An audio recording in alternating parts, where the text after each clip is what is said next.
아멘. 우리는 방금 읽었던 요한계시록을 볼 때면은 다른 성경의 어떤 부분을 볼 때보다는 조금 다른 느낌으로 볼 때가 있지 않나 생각이 됩니다. 그래서 물론 이 계시록의 말씀을 보시면서 너무 가슴이 설레이시고 또 희망과 어떤 소망이 솟아나시고 위로가 넘쳐나시는 분들도 계실 수 있지만 많은 분들은 이 성경 요한계시록 이 부분을 볼 때면 조금 무섭게 보시는 경향이 있는 것 같아요. 그래서 요한계시록을 마치 나는 아직 계시록을 읽기에는 좀 어려운 것 같아, 혹은 계시록은 좀 조심스러운 책이야, 그래서 되게 읽기 어려운 비밀 문서처럼 요한계시록을 우리가 본 적은 없었나 생각해 봅니다. 하지만 여러분 생각해야 될 게 무엇이냐면요, 계시록은 결코 그런 책이 아닙니다. 막 비밀 문서 같고 읽지 말아야 할 책인 것 같고 되게 무서운 책인 것 같다고 우리는 생각할 수 있지만 그렇지 않다는 거죠. 사도 요한이 이렇게 계시록의 많은 비유와 많은 어떤 상징들을 나타낸 데에는 그러한 이유가 있었습니다. 왜냐하면 이 계시록이 쓰여지던 당시의 상황 때문에 그렇습니다. 여러분, 이 계시록이 쓰여지던 시대 당시의 상황은 어떤 당시였냐면요, 로마 제국의 핍박을 받던 시대였습니다. 그래서 로마 제국의 통치를 받으면서도 그냥 통치를 받는 게 아니라 핍박을 받던 게 이 계시록이 쓰여지던 당시의 배경인데, 왜 핍박을 받았냐면요, 그 로마 시대에 존재하던 황제 때문에 그렇습니다. 그래서 이걸 헬라어로 카이로스 이렇게 얘기들을 하기도 하는데, 로마에서 얘기하고 있는 바라봤던 그 황제는요, 단순히 나라를 통치하는 존재로만 인식되지 않았습니다. 이 황제는요, 신의 아들, 혹은 세상의 구원자, 아니면 평화를 가져다주는 사람, 존재, 이런 의미로서 황제를 바라봤거든요. 그런 면에서 당시 로마를 다스리던 황제는요, 왕 혹은 그냥 황제의 의미를 넘어서는 존재였던 겁니다. 신에 가까웠던 존재였던 거죠. 예, 그런 로마의 지배를 받던 사람들은 당연히 황제를 숭배하고 찬양할 수밖에 없었던 게 이 시대 당시의 배경입니다. 근데 그런 가운데 당시 교회가 로마의 핍박을 받은 이유가 무엇이었을까요? 네, 우리는 생각해 볼 수 있죠. 왜냐하면 교회는 황제가 아닌 다른 것을 찬양하고 섬겼기 때문입니다. 그것이 무엇이죠? 우리가 고백했었던 예수 그리스도입니다. 네, 그래서 예수 그리스도를 찬양하고 예수 그리스도가 구세주라고 그들은 고백했기 때문에 핍박을 받았던 것입니다. 그래서 그 당시 그리스도인들은 나는 그리스도인이에요 라고 표시할 수 있었던 상징이 있었다면, 우리가 잘 알고 있는 익투스, 이 물고기 모양 있죠? 이게 거기서 비롯된 거예요. 여러분, 저는 그리스도인입니다, 저는 하나님의 말씀을 묵상하는 사람이고요, 저는 예수님이 구세주라고 믿는 사람입니다 라고 말하면 핍박받던 그 시대가 로마 시대였다고요. 그 시대 당시 나의 가치관, 나는 그리스도인입니다 라는 그 가치관을 표시할 수 있는 게 바로 익투스라는 겁니다. 그래서 예수스 크리스토스 테오스 히오스 소로메테, 뭐라고 하는지 전사님 갑자기 뭐라고 하는지 모르시겠죠? 이게 뭐냐면 예수 그리스도 하나님 아들 구원자, 이런 상징을 익투스에 이렇게 담아놨던 겁니다. 이렇게 몰래 비밀스럽게 이렇게 자신의 정체성인 그리스도인이라는 그 정체성을 주고받던 시대가 오늘 말씀 요한계시록의 그 배경이 되는 시대라는 겁니다. 여러분, 근데 우리는 한번 생각해보고 싶은 게 있습니다. 지금 시대와 로마 시대를 한번 비교해보고 싶어요. 지금 시대도 어쩌면 로마 시대 당시와 조금 비슷한 면이 있지 않습니까? 이게 무슨 말이냐면, 하나님을 믿는다고 해서 여러분들이 세상 가운데에서 여러분들의 삶의 자리에서 핍박을 받거나 경제적인 어려움을 받는다는 얘기가 아니에요. 그런데 하나님이 아닌 다른 것을 왕으로 섬기는 그것이 더 좋게 여겨지는 시대가 지금이 아니냐는 거죠. 예수 그리스도가 아닌 황제를 더 숭배했던 시대가 로마 시대였습니다. 지금 시대를 돌아보면요, 예수 그리스도가 아닌 다른 것을 섬기는 것이 조금 더 경제적으로, 조금 더 어떤 정서적으로 효율적이라고 판단되어지는 시대가 지금의 시대가 아니냐는 겁니다. 효율적인 것을 택하지 않는 이들을 향해서 이해할 수 없다고, 너 아직도 그런 거 믿냐고 이야기하는 시대가 지금이 아닌가 생각됩니다. 여러분, 그럼 저는 질문해 봅니다. 이런 시대 속에서 여러분들은 그리스도인으로서 어떻게 살아내실 겁니까? 이 자리에 나온 또 인터넷으로 영상으로 예배드리고 있는 여러분들은 분명 그리스도인이기 때문에 하나님 앞에 예배를 드리는 존재일 텐데요, 그럼 여러분들은 이런 시대 속에서 어떻게 그리스도인으로서 살아내시겠습니까? 네, 그걸 같이 나누고 알려드리려고 제가 이 자리에 왔습니다. 오늘 함께 이 요한계시록의 말씀을 통해서 우리가 이러한 로마 시대와 비슷한 모습이 있는 지금의 시대 속에서 찬양하는 자로서, 예배하는 자로서, 그리스도인으로서 어떻게 살아가야 될지 우리가 함께 나눠보고자 합니다. 먼저 오늘 우리가 같이 읽었던 본문 1절부터 4절을 다시 한번 같이 읽어보도록 하겠습니다. 함께 읽겠습니다. 이 일 후에 내가 보니 하늘에 열린 문이 있는데 내가 들은 바 처음에 내게 말하던 나팔 소리 같은 그 음성이 이르되 이리로 올라오라. 이후에 마땅히 일어날 일들을 내가 내게 보이리라 하시더라. 내가 곧 성령에 감동되었더니 보라, 하늘에 보좌를 베풀었고 그 보좌 위에 앉으신 이가 있는데 앉으신 이의 모양이 벽옥과 홍보석 같고 또 무지개가 있어 보좌에 둘렸는데 그 모양이 녹보석 같더라. 또 보좌에 둘려 24 보좌들이 있고 그 보좌들 위에 24 장로들이 흰옷을 입고 머리에 금관을 쓰고 앉았더라. 아멘. 여러분, 먼저 이 시대에 찬양과 예배를 할 때에 그리스도인으로서 필요한 우리의 자세는 무엇이냐면 나의 상황 속에 계신 하나님을 바라보아야 한다는 것입니다. 이 시간 함께 같이 한번 따라해 보겠습니다. 나의 상황 속에 계신 하나님을 바라보아야 합니다. 여러분 혹시 여러분들 중에 아시는 분이 계실 수도 있는데요. 오광봉 할아버지라고 혹시 아십니까? 네, 이름으로 들으면 잘 모르실 것 같은데 사진을 보여주시면 아실 수도 있을 것 같아요. 이 할아버지입니다. 네, 이분이 누구시냐면요, 부산 감천동에 사시는 신문 배달맨이라고 불리시는 할아버지입니다. 그래서 올해로 80 후반 정도 이제 되셨을 건데 이분의 직업은 이제 신문 배달부입니다. 그래서 이제 배달맨이라고 하니까 아시겠죠. 예. 그래서 한 달에 한 60만 원에서 70만 원 정도의 수입이 있다고 하세요. 지금은 좀 더 오르셨겠지만 그 중에 이제 한 40만 원 정도는 이제 생활비로 쓰신대요. 그런데 나머지 40만 원의 생활비를 빼고 나머지 한 20만 원 정도는 책을 구입하시는 데 쓰신다고 합니다. 20만 원 정도. 그리고 날짜 지난 신문들은 또 이렇게 따로 모으신대요. 그렇게 모으셔서 그 신문들을 팔아서 한 10만 원 정도의 수입이 생기는데 그걸로 뭘 하시냐면은 주변에 어떤 독거노인들이나 좀 힘든 분들을 이렇게 도우신다고요. 쌀을 사서 드린다든지 뭐 생필품을 사서 드린다든지. 그래서 이 할아버지가 이 촬영 나온 담당 PD를 향해서 막 물어보세요. 자네 혹시 플라톤의 뭐 읽어 보셨습니까? 제목도 저도 모르겠어요. 그리고 로마 중세 로마 역사 그런 거 읽어봤냐고 하니까 담당 PD는 다 읽어보지 않았다고 해요.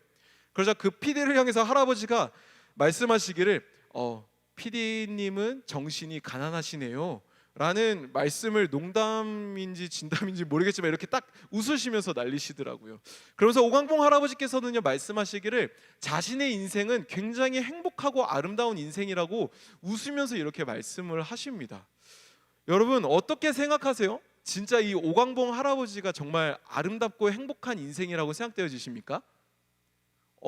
동의대 하시는 분들이 꽤 있으실 수 있을 것 같아요. 저는 이 오광봉 할아버지의 모습이 우리에게 굉장히 중요한 점을 시사하고 있다고 보여집니다. 저 광봉 할아버지께서 자신이 처한 상황은 사실 우리가 이렇게 삼자로 보잖아요. 썩 좋은 환경은 아니에요. 경제적으로 넉넉한 상황은 아니라는 거예요. 나이가 일단 많으시죠. 그리고 집이 좁아요. 그리고 수입이 다른 이들에 비해서는 굉장히 적어요. 하지만 그렇다고 해서 이 할아버지는 자신을 불행하게 여깁니까? 아니죠. 오히려 자신의 삶을 아름답고 행복하다고 말씀하십니다. 여러분 이게 무슨 말입니까? 오광봉 할아버지한테 있어서 삶의 어떠한 요소들은 그 할아버지에게 영향을 주지 않는다는 겁니다. 다르게 표현하면 할아버지께서는 삶의 가치를 환경에 두지 않으셨다는 걸 의미해요. 또 다르게 표현하면 할아버지의 삶의 시선은 환경에 두지 않았다는 걸 의미합니다.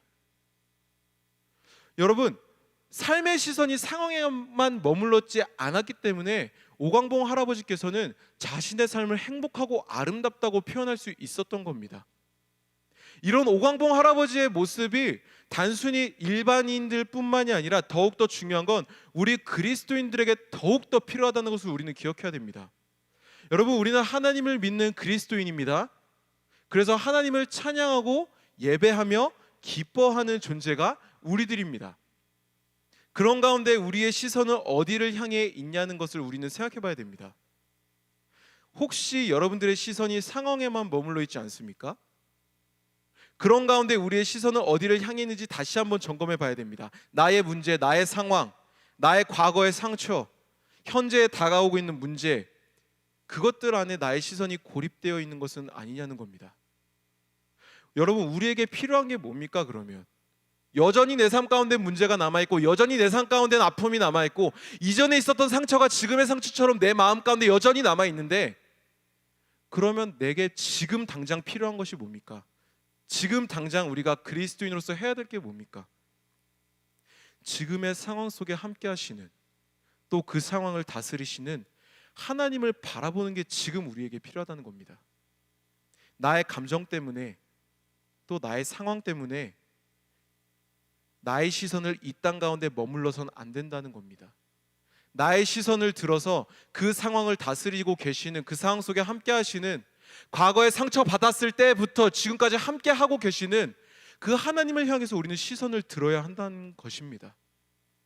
자신의 진솔한 마음을 가지고 가면을 쓰는 것이 아니라, 괜찮은 척하는 것이 아니라, 지금 있는 그 모습 그대로 진솔한 마음을 갖고 하나님 앞으로 나아가서 하나님을 바라보는 그 시선이 지금 우리에게 필요하다는 것입니다. 여러분, 기억하십시오. 하나님께서는 결코 완전한 영혼만을 찾지 않으십니다. 하나님께서는 결코 완전한 영혼이 고백하는 찬양만을 기뻐하시는 분이 아닙니다. 하나님께서는요, 상한 심령을 찾고 계십니다. 하나님께서는 그런 마음을 결코 외면하지 않으시고 멸시하지 않으십니다. 시편 기자는 시편 57편 17절에서 이렇게 이야기합니다. 하나님께서 구하시는 제사는 상한 심령이라. 여러분들 가운데 함께하고 계시는 그 하나님께서 여러분들의 찬양과 예배를 기다리고 계십니다. 여러분들의 진심 어린 그 고백을, 여러분들의 눈물이 담긴 그 고백을, 여러분들의 마음이 담긴 그 고백을 주님께서는 기다리고 계십니다. 각자의 상황 속에 함께하고 계신 하나님을 향해 온 마음을 다해 찬양하는 우리가 되기를 소망합니다. 그러한 고백이 있을 때 하나님의 위로하심과 하나님의 만져주심이, 하나님의 치료하심이 여러분들 삶 가운데 분명히 있을 것입니다. 앞으로의 여러분들의 삶 가운데에 하나님을 향한 찬양과 하나님을 향한 고백이 넘쳐나기를, 그래서 위로와 만져주심이, 치료하심이 넘쳐나기를 주님의 이름으로 축복합니다. 이 시간 두 번째로 오늘 본문 10절 11절을 우리가 함께 한 목소리로 읽어보도록 하겠습니다. 함께 읽겠습니다. 24장로들이 보좌에 앉으신 이 앞에 엎드려 세세토록 살아계시는 이에게 경배하고 자기의 관을 보좌 앞에 드리며 이르되, 우리 주 하나님이여, 영광과 존귀와 권능을 받으시는 것이 합당하오니 주께서 만물을 지으신지라. 만물이 주의 뜻대로 있었고 또 지으심을 받았나이다 하더라. 아멘. 찬양할 때 우리에게 필요한 두 번째 자세는 뭐냐면요, 우리의 모든 것을 맡겨드려야 한다는 것입니다. 이 시간 한 번 더 같이 따라해 보도록 하겠습니다. 우리의 모든 것을 맡겨드려야 합니다. 여러분, 또 한 가지 예화를 제가 준비했는데, 여러분 혹시 그 알바트로스라는 새 혹시 아십니까? 네, 이 새입니다. 엄청 크죠? 이렇게 보면 사실 잘 감이 안 오실 거예요. 좀 무섭게 생기기도 했는데, 이 새는요, 일본 토리섬이나 북태평양 근처 그 절벽 쪽에 산다고 해요. 그래서 자, 이 사진을 보면서 잘 생각해 보세요. 몸 길이는 날개를 접었을 때 한 1.1m 됩니다. 1.1m예요. 근데 날개를 피면 3.4m가 된대요. 엄청 크죠? 참고로 제 키가 170인데 비교해 보세요. 그리고 몸무게는 한 8에서 12kg까지 나간다고 해요. 그리고 이 새 중에 가장 오래 살았던 새는 60년 정도를 살았다고 합니다. 네. 그런데 여러분, 이 새에게는요, 알바트로스라는 이름 말고 또 다른 별명이 있다고 합니다. 혹시 아시는 분 계시나요? 오, 아시는 분이 계십니다. 하지만 모르는 분들이 계실 거니까 저는 알려드립니다. 뭐냐면 바보새입니다. 바보새. 왜 이 알바트로스가 바보새냐면요, 사진에 보시는 것처럼 발에 있는 물갈퀴 때문에 이제 걷거나 뛰는 모습이 되게 바보처럼 뒤뚱거린다고 해서 바보새라고 해요. 그리고 그 날개가 이제 너무 크니까 이게 날개를 땅에 이렇게 걸어 다닐 때는 끌고 다닌대요. 그래서 이제 바보새라는 별명이 붙는 거죠. 그래서 아이들이 이 새를 보고 이제 돌을 던지면은 보통 이제 확 이제 비둘기 이렇게 하면 날아가잖아요. 근데 얘는 날아가지를 못한대요, 당장에. 이 돌 던지면 뒤뚱거리면서 이제 맞으면서 도망간대요. 그리고 누구에게나 이제 쉽게 잡히니까 그래서 이제 얘가 이제 멸종 위기 종이라고도 하더라고요. 여러분, 근데 이런 바보새라고 불리는 알바트로스가 진짜 찐으로 멋진 진짜 알바트로스의 그 진면목을 보여줄 때가 있는데 혹시 언제인지 아십니까? 폭풍우가 오면요, 이 알바트로스는 자기의 진짜 모습을 보여줍니다. 이제 여러분 상상해봤으면 좋겠어요. 폭풍우가 왔을 때 비둘기들이 서울 도심을 날아다닙니까? 아니죠. 참새도 날아다니진 않아요. 이렇게 고가도로 밑에 들어가거나 나무 밑에 들어가서 이렇게 숨어 있어요. 비를 피하고 있죠. 바람을 피하고. 근데 알바트로스는요, 폭풍우가 오면요, 자기가 서식하고 있는 그 절벽에서 뛰어내립니다. 이게 바보새라서 뛰어내리는 게 아닙니다. 바보새라서 뛰어내리는 게 아니라 그 절벽에서 폭풍우가 몰아칠 때 뛰어내려서 그때 그 강한 바람을 힘입어서 알바트로스는 날기 시작합니다. 이 폭풍우와 같은 강한 상승 기류를 받은 알바트로스는요, 큰 날개를 펼쳐서 쭉 올라가서 활강을 시작합니다. 근데 이 활강을 하는 게 단순히 하루 이틀 활강하는 게 아니에요. 이렇게 찾아보니까 한 6일 정도를 한 번에 날개짓 없이 그냥 쭉 이렇게 활강을 한다고 해요. 그래서 몇 년 동안을 바다 위에서 그냥 활강을 하면서 지낸다고도 해요. 근데 여러분, 이런 알바트로스의 이야기를 한 이유가 뭘까요? 제가 뭐 우리 신앙도 이 알바트로스랑 비슷하니까 제가 얘기를 했겠죠. 여러분, 함께 읽은 말씀에서 우리가 등장했던 것 중에 뭐가 있었냐면요, 24장로가 있었습니다. 여기서 우리가 그 주목해야 될 게 뭐냐면 24장로가 누구냐, 첫째부터 24번째는 누구고 마지막은 누구냐, 이 의미가 이것보다 24장로가 그 보좌 앞에 어떤 행동을 취했냐가 오늘 우리에게 굉장히 중요합니다. 여러분, 오늘 말씀을 좀 보고 싶어요. 말씀을 보면 24장로의 행동에는 4가지 단계가 있습니다. 첫 번째 뭐냐면 보좌에 앉으신 이 하나님이죠. 하나님 앞으로 먼저 나아갑니다. 두 번째로 뭘 하면요, 그 보좌 앞에 엎드립니다. 세 번째로 뭘 하냐면 엎드려서 경배합니다. 마지막 4번째로 뭘 하냐면 자기 관을 보좌 앞에 드립니다. 여러분, 이 4가지 장로의 단계가 생각해보고 싶은데 이 4단계는요 아무 의미가 없지 않습니다. 우리에게 굉장히 중요한 의미를 담고 있습니다. 여기서 우리가 생각해 볼 것은 뭐냐면 마지막에 장로들이 행동을 취했었던 관을 드리는 것입니다. 여러분, 우리가 보통 관 하면 떠오르는 게 뭘까요? 화려하죠. 관을 이렇게 나무로 만들진 않습니다. 은이나 금으로 만들죠. 거기다가 좀 더 자신의 어떤 모습을 보이려면은 이렇게 보석들도 이렇게 톡톡톡톡 박아 놓죠. 그래서 신라 시대 그 뭐 백제 신라 뭐 그런 왕관들을 보면 엄청 화려한 걸 우리는 알 수 있습니다. 그래서 이 왕관은요, 보통 왕이 자신의 권위를 나타낼 때, 그럴 때 이 관을 씁니다. 그래서 화려하게 만드는 거죠. 그런 면에서 관을 벗어서 하나님의 보좌 앞에 드린다는 건 어떤 의미일까요? 자신을 온전히 맡겨드린다는 겁니다. 하나님 앞에 자기가 중요하게 생각한 혹은 세상에서 중요하게 여기는 그것을 내려놓는다는 거죠. 그런 면에서 장로 24장로가 자기의 관을 내려놓는다는 것은 장로라는 그 권위를 하나님 앞에 내려놓는다는 것을 의미합니다. 자기의 권위보다 더 높으신 하나님 앞에 나의 권위를 내려놓는다는 것을 의미합니다. 왜일까요? 제가 얘기했던 것처럼 하나님의 권위가 내 권위보다 더 크기 때문이죠. 그의 통치에 순종하는 것이 내 통치보다 더 맞다는 것을 인정하기 때문에 자기의 관을 그 보좌에 앉으신 하나님 앞에 내려놓는다는 것입니다. 여러분, 우리의 모습을 한번 생각해 보고 싶습니다.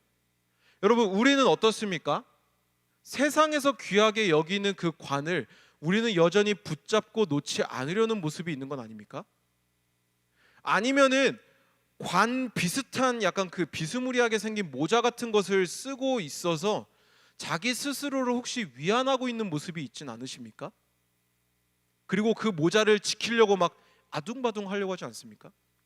만약 그것도 아니라면 모자 같은 것도 없어서 머리에 쓸 그 어떤 것도 없어서 스스로를 못나게 생각하고 스스로 패배주의에 빠져 있는 것은 아닙니까?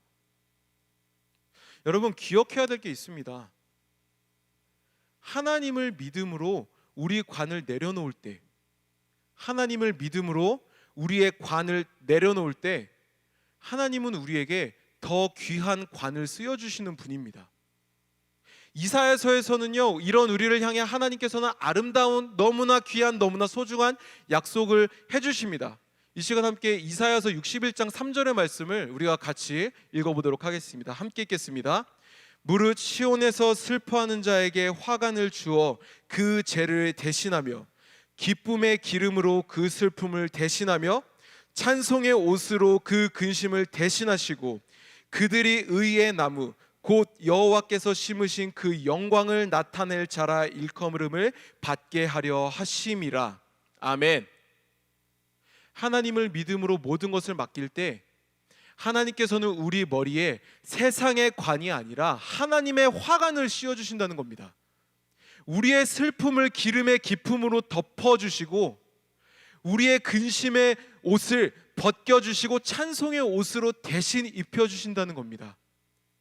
그래서 우리의 삶으로 말미암아 하나님의 영광을 세상 속에서 나타내게 하신다는 것, 이게 오늘 우리에게 하나님께서 약속하신 그 약속이라는 겁니다. 여러분 이게 바로 알바트로스의 모습과 우리의 신앙이 닮은 점이라는 겁니다. 여러분 왜 하나님을 믿냐고 아직도 그런 것을 믿냐고 하는 그런 소리가, 그런 조롱의 소리가 폭풍우처럼 혼란스러운 이 시대 가운데에 천둥처럼 우리 가운데 들려오는 것 같습니다. 사람이라는 동굴로 들어가라고, 스펙이라는 고가나무 밑으로 들어가라고 주변에 많은 유혹하는 새들의 소리가 들려오는 것만 같습니다. 하지만 여러분 기억해야 될 것은 무엇입니까? 여러분들은 하나님이 지으신 알바트로스 같은 존재라는 겁니다. 여러분들은 비둘기 같은 존재가 아니라, 참새 같은 존재가 아니라 하나님이 지으신 알바트로스 같은 존재라고요. 폭풍우 같은 세상 속에서 하나님을 믿고 찬양의 날갯짓을 한다면 여러분들은 어떻게 될까요? 그냥 바다로 곤두박질 할까요? 아니요. 그렇지 않습니다. 여러분들은 드넓은 하늘을 날기 시작할 거라는 겁니다. 뒤뚱거리며 땅을 걷는 것에 만족하지 마십시오. 날개를 끌며 땅을 질질 끌며 다니는 것에 여러분들 만족하지 마십시오. 우리의 인생이라는 날개의 존재의 이유는, 우리의 삶이라는 존재의 이유는 하나님을 찬양하며 하늘을 날기 위해 존재하는 겁니다. 땅을 기기 위해서 우리의 인생이 존재하는 것이 아니라는 겁니다. 우리를 찬양하는 자로 부르신 그 하나님을 의지해서 하늘을 날아다닐 때, 날개짓을 시작할 때 우리는 그 누구보다 더 오래 더 멀리 날게 된다는 겁니다. 하나님을 찬양한다는 것은, 하나님을 경배한다는 것은 바로 이런 겁니다. 여러분 그 무엇보다 하나님을 귀하게 여기고 하나님 앞에 모든 것을 맡기며 하나님을 높여드리며 찬양하며 경배하는 것, 이게 바로 우리가 고백하는 찬양과 경배의 본질인 겁니다. 여러분 그럼 여러분들에게 마지막으로 묻고 싶은 게 있습니다. 찬양하는 인생은 어떤 모습입니까? 전도사님 찬양하는 인생 뭐 하늘 나는 뭐 그런 거라며. 아니 그런 거 말고요. 찬양하는 인생은 단순히 여러분들 혼자에게만 영향이 있냐는 겁니다. 단순히 나만 기뻐하고 나만 자유로워지는 게 찬양과 경배일까요? 나만 소망이 솟아나고 나만 자유해지는, 나만 위로만 받는, 그게 찬양과 경배의 어떤 본질일까요? 그런 삶의 모습일까요? 아닙니다. 찬양하는 인생의 모습에 대해서 성경 안에서 매우 아주 디테일하게 적나라하게 보여주고 있는 인물들이 있습니다. 그게 누구냐면요, 바울과 실라입니다. 여러분, 바울과 실라는 귀신 들려 점치는 여종이 자신들을 따라다니면서 야, 이 사람들이 전하는 게 예수 그리스도의 그 복음이야, 얘네가 믿는 게 정말 구원자야 라고 따라다니면서 소리를 지릅니다. 그러자 바울과 실라는 그 귀신 들린 여인에게서 귀신을 쫓아냅니다. 그러자 그 여종의 주인들, 그 점치는 여종으로 인해서 돈을 버는 그 주인들은요, 이제 돈줄이 끊기자 바울과 실라를 고소합니다. 그러니까 신라를 붙잡아서 당시 행정장관급 되는 사람들에게 그들을 끌고 갑니다. 그리고는 바울과 신라는요, 그들에게 재판을 받는데 어떻게 재판을 받냐면 요란하게 한 죄, 그 지역을 이렇게 요란하게 한 죄로 로마인들에게 많이 맞고 감옥에 갇히게 됩니다. 중요한 게 뭐냐면요, 그 다음에 나오는 바울과 실라의 모습입니다. 이 시간 함께 사도행전 6장 24절부터 26절까지의 말씀을 우리가 같이 한번 읽어보기를 원합니다. 사도행전 16장 24절부터 26절 같이 읽겠습니다. 그가 이러한 명령을 받아 그들을 깊은 옥에 가두고 그 발을 착고에 든든히 채웠더니 한밤중에 바울과 실라가 기도하고 하나님을 찬송하매 죄수들이 듣더라. 이에 갑자기 큰 지진이 나서 옥터가 움직이고 문이 곧 다 열리며 모든 사람의 매인 것이 다 벗어진지라. 아멘. 억울하게 감옥에 갇힌 상황 속에서 바울과 실라가 택한 것은 무엇입니까? 감옥 문을 붙들고 우리 억울합니다 라고 소리치지 않습니다. 하나님 앞에 기도하고 찬양합니다. 바울과 실라는 매우 억울한 상황이었을 겁니다. 하지만 이들은 다른 죄수가 들을 정도로 하나님께 기도하고 찬양합니다. 그러자 어떤 일이 일어납니까? 지진이 나서 옥이 움직이기 시작합니다. 그리고 문이 열립니다. 더 나아가서 모든 이들의 매인 것이 다 벗어집니다. 여러분, 여기서 우리가 주목해야 될 건 뭡니까? 바울과 실라의 시선과 행동 또한 그들로 인해 나타난 결과입니다. 그들은 자신이 처한 비참한 상황을, 그 억울한 상황을 계속 바라보지 않습니다. 그들이 바라봤던 건 무엇입니까? 그 상황 속에서 함께 하시는 하나님을 그들은 바라봅니다. 그 하나님을 향해서 그들은 기도하고 찬양을 합니다. 이런 시선의 이동과 행동이 불러온 결과는 무엇입니까? 자유함이 나타나는 겁니다. 해방이 일어났다는 것입니다. 여러분, 이 본문은 찬양의 삶을 살아야 하는, 경배의 삶을 살아야 되는 우리에게 매우 중요한 의미를 가져다 줍니다. 왜일까요? 찬양과 기도를 통해 일어난 놀라운 그러한 현상, 우리 가운데 일어난 그 놀라운 현상은요, 바울과 실라에게만 나타난 것이 아니었기 때문입니다. 사도행전 본문에서는 분명히 모든 감옥의 문이 열리고 모든 사람의 매인 것이 다 벗겨졌다고 얘기하고 있습니다. 이게 무엇을 말합니까? 우리의 찬양은, 우리의 경배는, 우리의 기도는 우리를 넘어서 세상 속 주변 사람들에게 영향을 준다는 겁니다. 우리의 시선을 들어 하나님을 찬양할 때에, 우리의 시선을 들어서 하나님을 기도하고 하나님을 경배할 때에 우리를 가두고 있는 많은 문제들로부터 우리는 분명히 자유해집니다. 하지만 더 중요한 것이 있다면 우리 주변에 있는 우리가 자유해진 그 모습을 주변 사람들도 본다고요. 그들은 우리를 통해 알게 될 거예요. 뭘 알까요? 하나님을 찬양하는 삶은 저렇게 자유로운 모습이구나.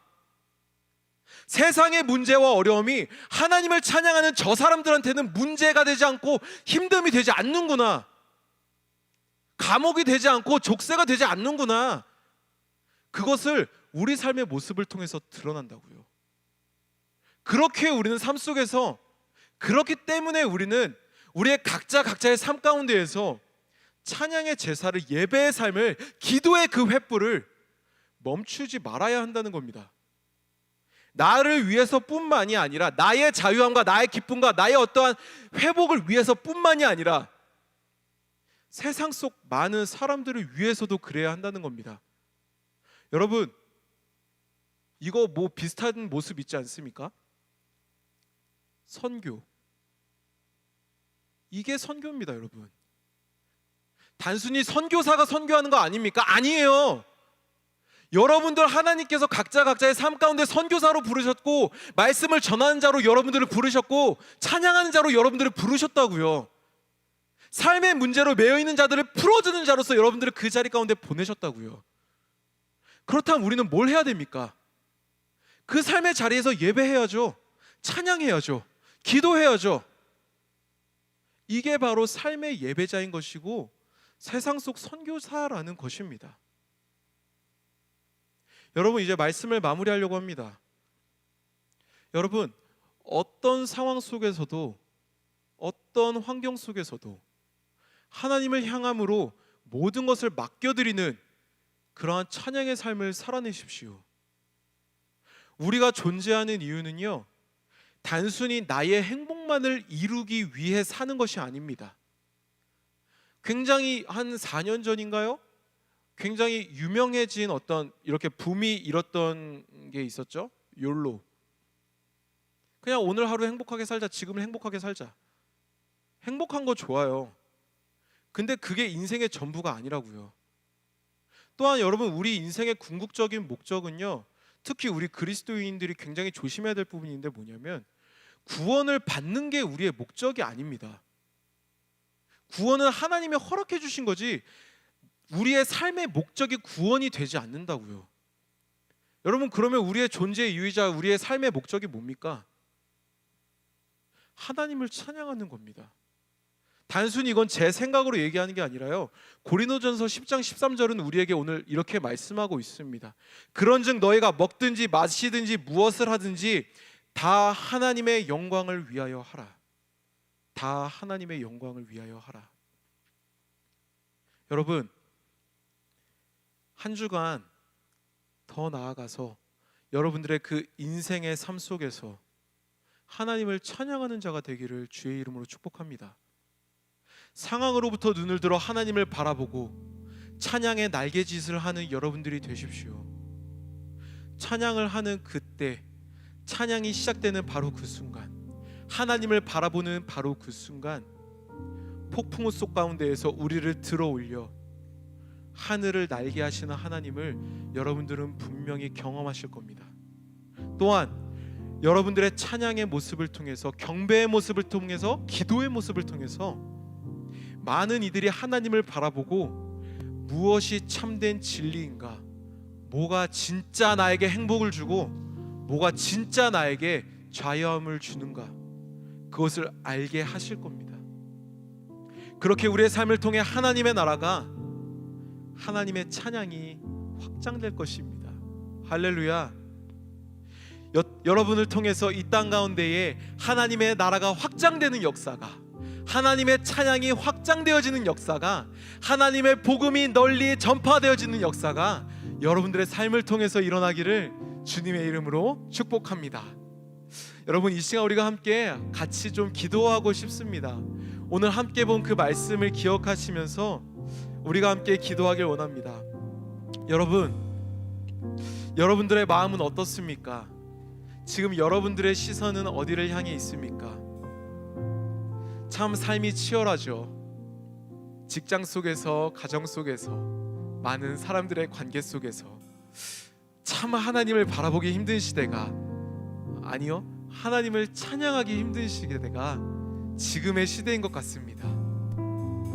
근데 여러분, 하나님께서는 우리의 찬양을 기다리고 계십니다.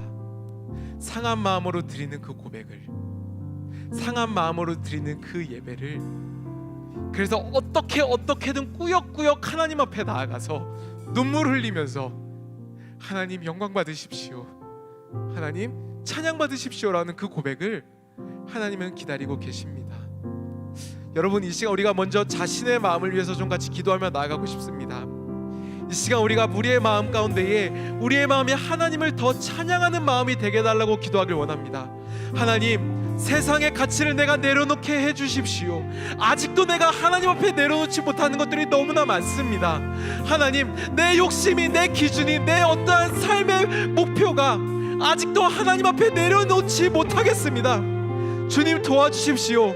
내가 온전히 하나님만 바라보며 나의 모든 것을 들어 찬양하는 내가 되길 원하오니 주님 이 시간 나의 마음을 붙들어 주시옵소서라고 이 시간 같이 마음을 모아서 같이 기도하며 나아가도록 하겠습니다. 기도하시겠습니다.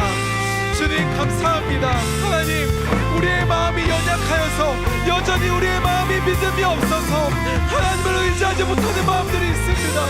하나님께서 우리를 하늘을 나는 자로 부르셨는데, 하나님은 우리를 하늘을 활공하는 자로서 부르셨는데, 우리는 여전히 땅을 바라보며 땅에 만족하며 땅 가운데 기는 것으로 만족하는 것은 아니지, 뒤뚱거리는 것으로서 만족하는 것은 아니지. 주님, 우리의 모습을 다시 한번 돌아봅니다. 하나님 구합니다. 하나님 앞에 기도합니다.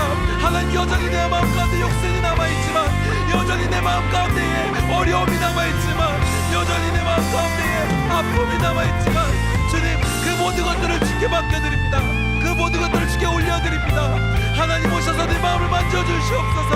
우리의 마음을 만져주시옵소서. 온전히 우리가 하나님만 바라보기를 원합니다. 하나님을 찬양하기를 원합니다. 하나님만을 내가 예배하기를 원합니다. 주님 오셔서 우리의 마음을 붙들어 주시옵소서. 우리의 삶 가운데 우리를 보내주시사 내가 더욱더 그 삶의 자리 가운데에서 하나님을 찬양하는 자가 되게 하여 주시옵소서. 하나님을 바라보는 자가 되게 하여 주옵시고, 하나님을 의지하는 자가 되게 하여 주옵소서. 하나님, 그렇습니다. 하나님, 더 이상 우리의 상처가, 우리의 마음이, 우리의 어떠한 목표가, 우리의 계획이 하나님을 예배함에 있어서 방해할 수 없음을 고백합니다. 주님 내 마음을 만져주시옵소서. 내 마음을 만져주시옵소서. 우리의 마음을 위로해 주시고 우리의 마음을 싸매어 주셔서 우리가 다시 한번 하나님 앞으로 나아갈 수 있도록, 다시 한번 하나님을 찬양할 수 있도록 주님 우리를 인도하여 주시옵소서. 우리를 인도하여 주시옵소서. 여전히 우리는 아픔 가운데 머물러 있으려 하지만, 여전히 우리는 하나님을 바라보지 않으려 하지만, 그럼에도 불구하고 우리는 포기하지 않으시는 그 하나님을 우리는 찬양하며 나아갑니다. 그럼에도 불구하고 우리를 인도하시는 그 하나님을 우리는 여전히 찬양합니다. 주님, 그 하나님은 우리의 왕이신 하나님, 우리 인도자 되시는 하나님, 홀로 높임 받아 주시옵소서. 홀로 영원 받아 주시옵소서. 홀로 높임 받아 주시고 우리의 모든 고백을 주님 홀로 영원 받아 주시옵소서. 오직 주님만이 우리의 왕이십니다. 오직 주님만이 나의 왕이십니다. 오직 주님만이 우리의 왕이십니다. 오직 주님만이 우리의 찬양의 이유가 되십니다. 주님 영광 받으시옵소서. 주님 높임 받으시옵소서. 주님 영광 받으시고 우리를 인도하여 주시옵소서. 여러분, 우리가 이 시간에 한 번만 더 같이 기도하며 나아가길 원합니다. 우리가 이번에 한 번 더 같이 기도할 때에는 우리 자신의 삶의 자리를 하나님께 맡겨드리기를 원합니다. 하나님, 나의 삶을 사용하여 주시옵소서. 나의 인생을 주님 사용하여 주시옵소서. 찬양하는 우리의 모습을 통해서, 예배하는 우리의 모습을 통해서, 기도하는 우리의 모습을 통해서 세상에 매인 것이 풀어지게 하여 주시옵소서. 참된 자유를 주시는, 참된 기쁨을 주시는 그 하나님의 놀랍고도 아름다우신 능력이 우리의 찬양과 우리의 기도와 우리의 예배를 통해서 이 땅 가운데 나타나게 되게 달라고 이 시간 우리의 삶을 하나님께 맡겨드리시면서 다시 한번 기도하며 나아가도록 하겠습니다. 기도하시겠습니다. 아버지 하나님 감사합니다. 주님, 우리가 온전히 하나님의 삶에 나타내는 자가 되기를 원합니다. 하나님의 영광을 드러내는 자가 되기를 소망합니다. 하나님의 아름다우심을 나타내는 우리가 되기를 원합니다. 주여, 우리를 사용하여 주시옵소서. 주님, 우리를 사용하여 주시옵소서. 주님, 우리를 인도하여 주시사 세상 속에서 어두움을 밝히는 빛이 우리가 되게 하여 주시옵소서. 우리를 통해서 아파하는 자가 회복되게 하여 주옵시고, 묶여있는 자가 자유케 되게 하여 주옵시며, 억압된 자들이 회복되게 하여 주옵시고, 감옥이 열리게 하시며 온전히 하나님 안에서 모든 것이 회복되어질 수 있도록 주님 인도하여 주시옵소서. 우리가 하나님을 의지함으로 세상 속으로 나아갑니다. 우리가 하나님을 예배함으로 세상 속으로 나아갑니다. 주님 오셔서 우리와 함께하여 주시옵소서. 우리가 세상으로 나아가서 세상 속에서 그리스도인으로서 살기를 소망하오니 주님 오셔서 우리와 함께하여 주시옵소서. 우리는 인도하여 주님을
곳에서 나는 예배하네.